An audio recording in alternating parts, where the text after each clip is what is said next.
Okay.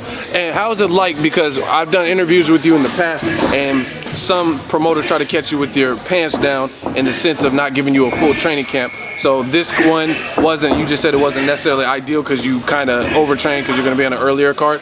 How did you feel just having a little bit more time to prepare? Well, actually, I did feel good. I feel mentally, I feel great knowing that I can back off at times, like I said, you know, and not have 10 days to prepare. And not have days to prepare. You know, my last fight on HBO, I had 10 days, 8 days to prepare total, and you know, and I had to get that checked, you know what I mean? But it never came out of the fight battered, beat up, or bruised, you know what I mean? Like the dude won every round from keeping active. They pretty much gave him every round, but from being active, but at all wasn't beat up and was in there with them, pit bulling. And like I said, keep in mind, 8 days and 8 weeks is two total different things. But with me having an 8 weeks and a little longer, I was able to show how much condition I was able to have. All of the pushing and shoving, that took a lot of energy, you know what I mean? And I was able to negate that and do what I needed to do to come up victorious, but not actually get the victory from them BSing, man. The commentators said it. I've been seeing the fans. I've been getting a whole lot of love from the fans saying that Mayfield was robbed. Normally, I feel like it'd be a lot of Mayfield haters, but this time they're keeping it real and saying that Mayfield was robbed, man. And you know, I just know that what I'm capable of doing, and just knowing that when I do have an aggressive fighter like that, I'm able to do what I need to do to be victorious. Now, I know it doesn't change your record, but does it at least make it feel somewhat better that you are getting such a good feedback from the fans saying, hey, you got robbed, that wasn't fair what they did? Yeah, it definitely does, knowing that, you know, because, I mean, the Showtime commentators, it was sort of an insult. They said something to me like, well, the thing isn't you're already going to win. The question is, can Mayfield, can he stop Mayfield? I'm like, oh, that's an insult. You know what I mean? Can he stop Mayfield? Like, oh, Mayfield can't be known for winning. You know what I mean? And, you know, give it that I haven't, you know, I hadn't won a fight in like my last, well, 2 fights I won. But I'm saying I lost, you know. But nevertheless, by some points, man. Like I said, man, I hate to keep going back to this, but Mayfield ain't never been whooped, beat up, battered, or bruised, man. You know what I mean? So they win by a few points here and there, but nevertheless, man, I'm definitely always a good fight. Always can put on a show, you know what I mean? And always to go come and give them my A game, even when I'm not in my A game shape with 8 days notice. I'm coming. Believe that. So you got a new promoter situation, and it's kept you more active. How's that? How's your new promotional deal? My new promotional deal has been pretty cool. You know, I'm certainly like bigger fights. You know, it's been, you know, the fight that I did get, that was more so like flukish, 8 day notice. It was on a big stage, and this fight it was low. It was a high risk, you know, low reward. You know what I mean? Being on a show box, you can understand Showtime fighting, prize fighting, and show box is 2 different stages. But you know, with that being said, I said that to say I would like for them to, you know, honestly capitalize on what they have and give me some bigger fights, and being there tested with one of those guys, instead of being tested with prospects or something like that, and then being robbed. You know, so to be honest, I'm only being honest. You know, I can say if they've only been decent for fighting me fights, and that's what they're supposed to do. But I look to have bigger fights on a bigger stage and be able to show I can do when I am against higher stage opponents. Okay. Now I want to get your thoughts on a couple of fights. Andre Ward, Kovalev looks like they're going to fight. You know Ward well. How do you take that fight?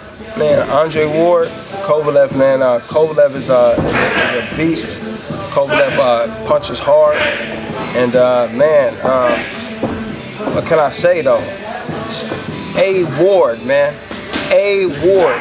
That's like winning an award, winning an award, man. Winning an award, man. So A Ward is go figure out a way to neutralize him, even if it's weird, even if it's unorthodox. You know, A Ward go figure out a way to, even if he southpaw the whole fight, or even if he, you know, bully, or even if he just sweetly boxes, A Ward is going to figure out a way to get that A Ward and I mean, that's all. Regardless of his power, with Kovalev's power, regardless, I just showed you what you can do to a power fighter. This guy's supposed to be a hellraiser.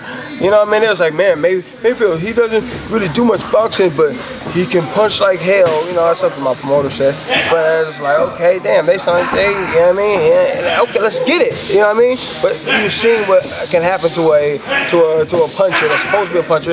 Then in the middle of the fight, the commentator starts saying, he doesn't look like a puncher. That's because I was able to neutralize it. Going back to what I was saying, A. Ward can figure out ways to neutralize his opponent. And I see A. Ward coming up with the award. All right. And just back to your Ayubov fight, what was your reaction when he started? You watching some sparring. What was your reaction with Ayubov when the decision was announced? You looked kind of disappointed, and he started doing that like native dance. Like, what was your reaction to that? Like, it was a crazy. He started doing that like festive dance. Did you see it? I did. I did. If you look at the fight, I kind of looked to the side like, what the hell is he doing? But he looked uncertain of the win. Like, he didn't look like he... Oh, yeah. Oh, my goodness. He certainly was uncertain. He was just like, man, the dude, I had to stop him from... He was trying to give me a peck on the cheek, like, thanking me, like, thank you. Like, I mean, so I'm like, it's all good, man, you know? And see, I'm not a hater. It wasn't him that gave the scorecards, you know? I'm not going to be like, hey, get the hell out of here. I'm like, congratulations, you know what I mean? Even though I wasn't feeling, I feel he didn't deserve the decision, but he got the victory, you know? So I was just like, you know, I embraced him, so to speak, since he embraced me.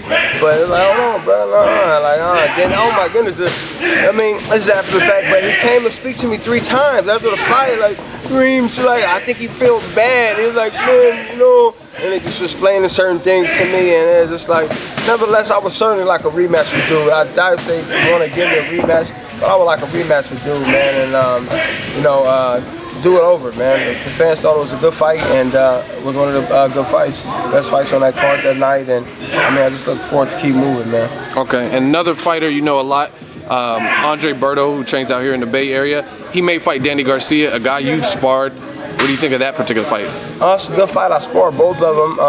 They came up around the same time and in the amateurs, and I'm not sure if they've actually locked horns, but I see that being a good fight, man. I see it being a great fight, and I think they're actually around the same level, you know what I mean, as fighting skill, to be honest.